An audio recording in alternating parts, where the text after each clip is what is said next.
Vicky. Pwede ba tayo makita, please?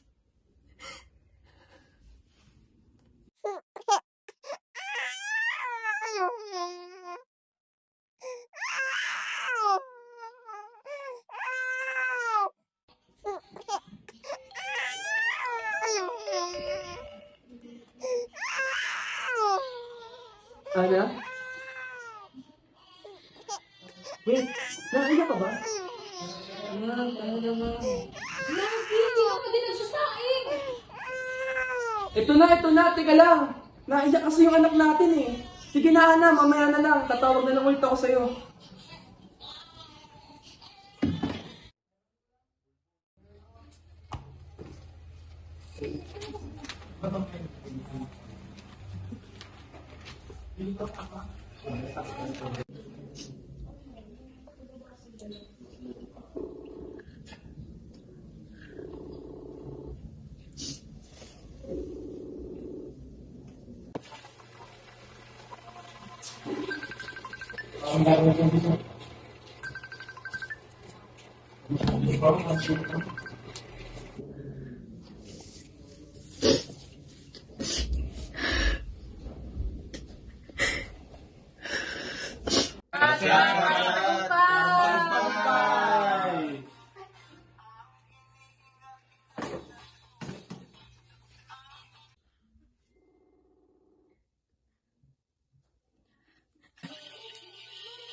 Shot. Ay, wait. Sino ba to? Hello? Ana? Ronel. Pwede ba tayo makita, please? Please, kailangan ko kayo.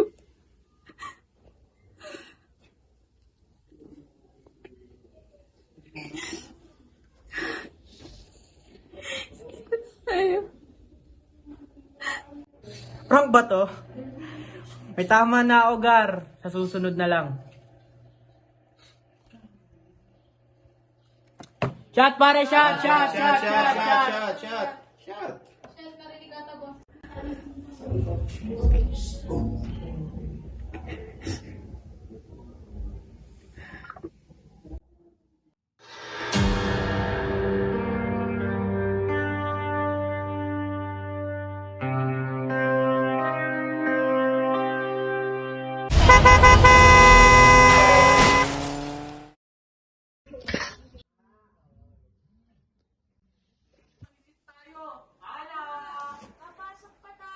Bumaba ka na dito.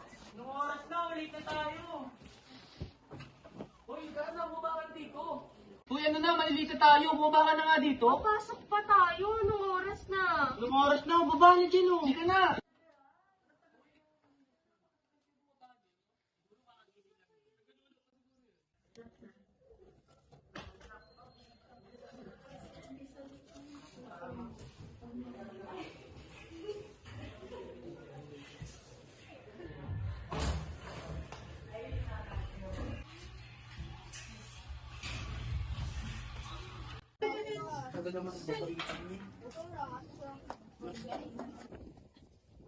Uy, ah.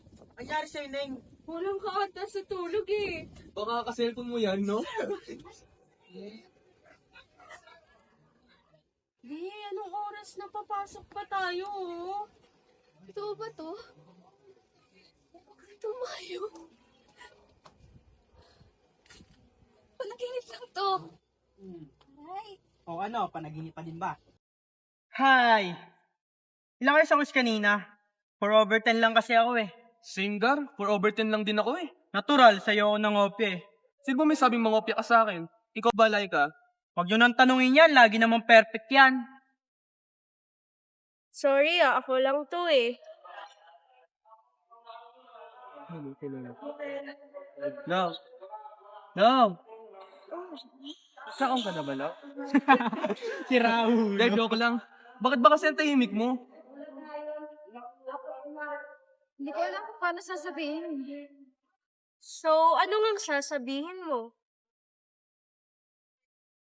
So, ganito kasi yun. Nanggaling na ako sa future. And lahat ng ito, nangyari na to dati, pero hindi ko alam kung paano sasabihin. Parang sasabog yung utak ko. Sabi ko kasi sa'yo, huwag kang magchochongge. Uy, baliw.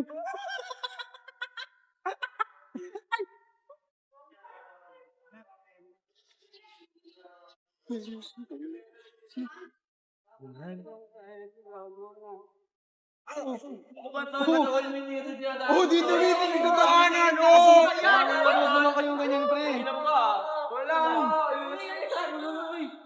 Gago pa, ah. Okay ka lang ba? Ano pa kasi nangyari? Lagi na lang ano, pero pag sila inano, maano. Bakit sa akin? Tara na nga. Tara. Uwi na tayo. Nung araw, kahit tamis ng ating buhay, puno ng saya at ng kulay, di mauulit muli. Guys, I'm finally done.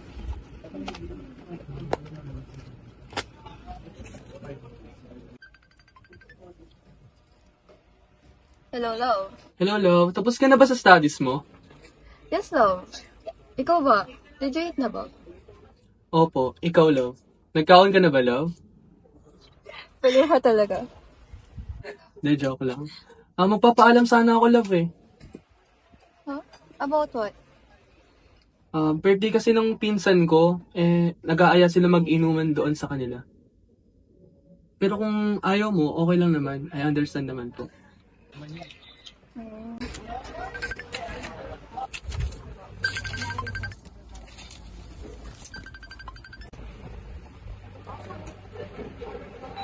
Hello, love.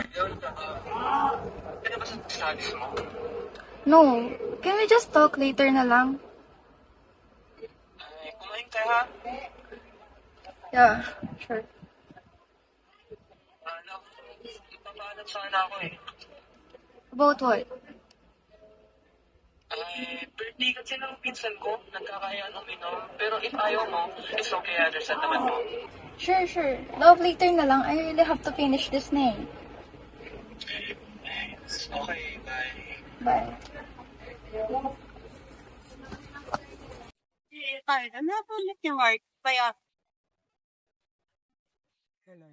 Love, can we talk? Sure. Seven, love. Sama ka ba? Man, I'm sorry. Wait, what? Say sorry. Remember nung tininagan mo ako pumunta sa birthday ng pinsan ko? I was so drunk, eh. Hindi ko alam kung ano yung ginagawa ko. Nagising na lang ako na... Katabi niyo kong babae. Hindi ba? Tinawagan niya ako kanina. Sinabi niya sa akin na buntis daw siya. Walang gagawin ko, Ana. Hindi ko pa kaya yung mga responsibilidad. Ano ko rin mawala ka. Ah, Actually, love. Masama yung pakiramdam ko ngayon eh. Pwede ba bilhan mo ako ng gamot? Please, I need you. Ha? Sige na, on the way na ako dyan. Habang wala pa ako dyan, uminom ka muna ng tubig, ha? Hi, love. Pero, paano yung lakad mo? Mas priority kita, love. Mag-overnight ako dyan. I'll take care of you, ha? Okay, love. Thank you. I love you. I love you too.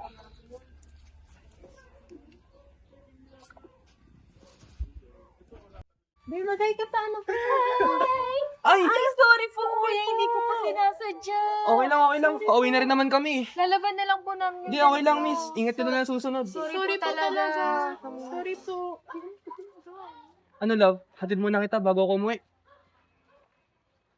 Love, Tara. Lai, mauna lang kami punta lang si Ronald doon. Pinatawag kasi ni Sir RJ kanina. Sige, bye-bye. Ingat kayo ha. Ingat ka. Bye-bye. Ingat kayo pag nakauwi na kayo. sige. Uy! Uy,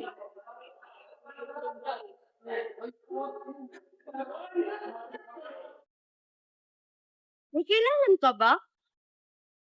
delegates kasi grades ko eh. Baka hindi daw ako makagraduate, tsaka yari ako sa parents ko. Ano gagawin ko? Seryoso ba? Tulungan mo ako. Turuan mo ako. Katamaran mo kasi yan, puro ka ML eh. Ano ba naman kapag may quiz or exams tayo, instead of reviewing, nagpapamitik ka. And now you're failing. Siyempre, deserve mo din yan. Alam ko naman. Di mo kailangan sabihin na bobo ako. I'm not saying that you're stupid. What I'm saying is, you are lazy. Magkaiba yun. Kaya nga gusto ko humabol, di ba? Babawi na nga ako. Papatulong ako sa'yo. Hindi yung ang dami mo ang gustong sabihin na kung ano-ano. Kaibigan ba talaga kita? Huwag mo akong pagtaasan ng boses. Huwag mo ring isisi sa akin at sa pagiging magkaibigan natin yung kapabayaan mo. Ang dami mong sinasabi.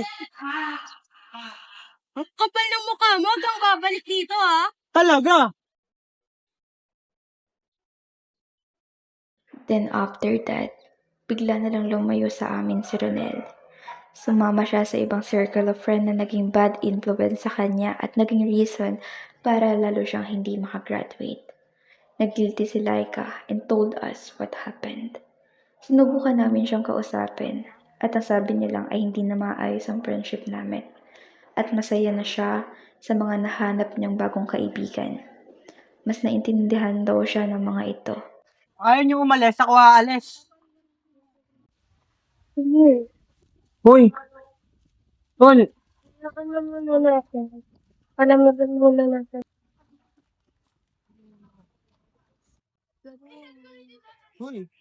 Sabaw ka na naman, te. Marky, pwede mauna ka na. May kukunin pa kasi ako kay Rebel eh. Sure ka? Sige, ingat kayo ha. Oy, chat ka na sa akin pag gawin mo. Ingat ka din. Sige, bye-bye.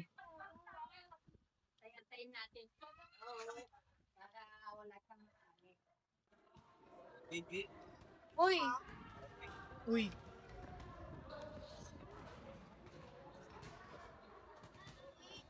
May kailangan ka ba? Delegates kasi grades ko gar eh. Baka hindi daw ako makagraduate. Yari ako sa parents ko nito. Ano gagawin? Seryoso gar. Tulungan niyo naman ako. Turuan niyo ako.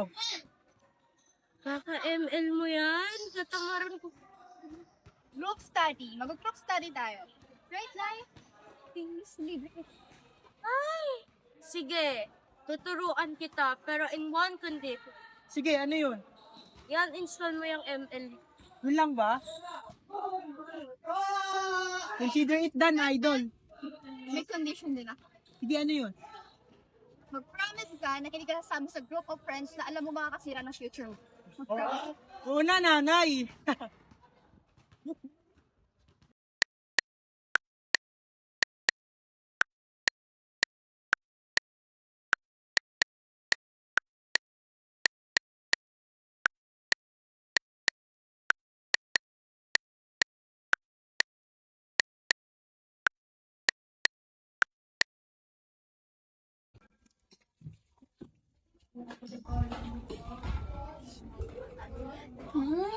Ang sarap talaga. Bakit di mo sa'yo maging chef? By the way, speaking of chef, di ba mag-culinary ka? Bachelor of Science in Culinary or Bachelor of Arts? Ano? Actually, yan yung reason kung bakit ako pumunta dito. Hindi naman kasi si mom and dad yung nag-aaway. Pinagalitan nila ako kasi nalaman nila na culinary yung intake ko sa college. Alam mo naman, di ba, buong family ko, mga doktor. And medicine is just not for me. Hindi lang nila maintindihan yun. Ilan naman na sa ating magkakaibigan tayo may pinakalalim na connection. Ang isa sa atin ang masasabayan natin sa kahit anong problema. Ano? Remember when I told you that I was from the future? Are you really serious about that? Yeah. Then, tell me what happened in the future. It was a nightmare life. Our friendship ended, and everything was gone. All of you. I was left alone. Marty got a girlfriend. Renel left us. And you forgot about me. I forgot about you. How? Can't even imagine myself doing that. I know. The thing is, you followed your parents' plans. You take the medical course, and you failed. Your parents were so disappointed in you, and you blame yourself for it. It was a torture seeing you forgot everything for the path you didn't even want to take. At least you failed for something you love. You failed trying what you want. Mas okay yun, kaysa mag-fail ka sa mga bagay na hindi mo nang gusto gawin. Trust me, it will be all worth it. Just follow your passion, Dai. We believe in you. Unti-unti ay nakita ko na ang pagbabago sa kanilang tatlo. Nag-focus si Renel sa pag-aaral, natanggap si Laika sa pangarap niyang school at nakuha ang pangarap niyang course. Habang kami naman ni Marky ay sabay na nakapasok sa university na gusto naming pasukan. Hira na lang tayo mag-banding, no? Wala na, tatampo na ako. Hindi bagay pa. Mukha kang immature na unggoy. Immature, premature yun, siya nga. Ay, sorry. Perfecting ka ba? Kayo, ano namang balita sa college life niyo? Perfect lang naman ako sa biology kanina. Eh, ikaw, Marky. Lumayabang na siya, oh. Para mag-ML. Graduate na ako dyan, far. Eh, ikaw, Laika. Nakikilig pa din ako eh. Na-feature kasi sa school yung ginawa kong dessert. And also, proud na rin sa akin si mom and dad. Ikaw, Ana. Ito, marami na discover psychology. It helps me understand myself even more. Also the people around me. Ikaw, Marky, patang tahimik mo. According to 1987 Philippine Constitution, Article 3, Section 12, I have the right to remain silent. Puro ka talaga kalokohan.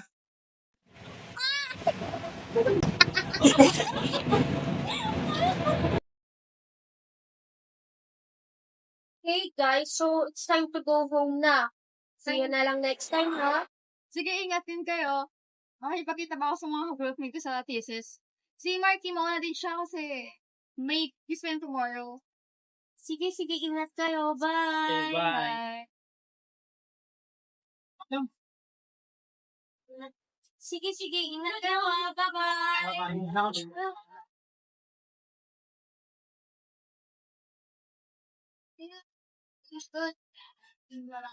Anan yung map ko. Wala, abot ako. Abot na naman ako eh. Alas 4 ko lang naman. Sige na, bye-bye.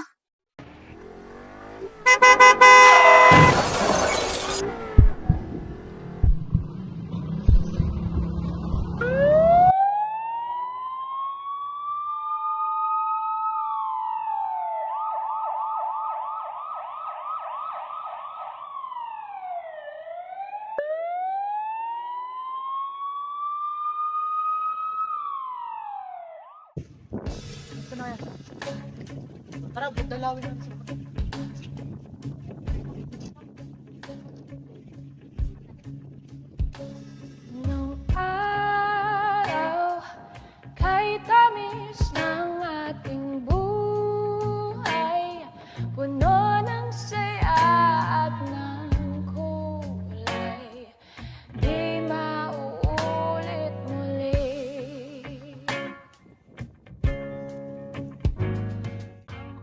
It's been 10 years, love. Lawyer na yung boyfriend mo.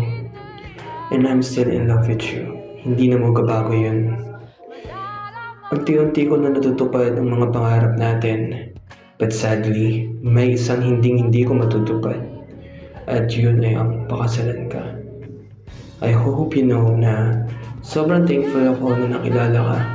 I feel like hindi ko matutupad lahat ng pangarap ko kung wala ka. Ako din, Ana. Siguro, kung hindi dahil sa'yo, nagpariwara na ang buhay ko at napasama ko sa maling circle of friends. Doktor na ako ngayon, Ana, and huwag kang mag-alala. Kami na ang bahala dito sa love mo. Ikaw kasi, bakit ba sobrang bait mo? Nauna ka tuloy sa listahan ni Lord. Sana nakikita mo kami ngayon, Ana. And knowing you, alam kong sobrang saya mo and proud para sa amin. And we're so proud of you too. Hindi mangyayari to kung hindi dahil sa'yo. Huwag kang mag-alala, Ana. Kami na bahala sa love mo. Ikaw naman kasi, bakit sobrang bait mo? Nauna ka tuloy sa listahan ni Lord. Siraulo ka talaga. Alam mo, ito talaga si Ronel, Ana. Kahit pa naging doktor na, puro kalokohan pa din. Di ko nga alam paano nakapasa yan eh.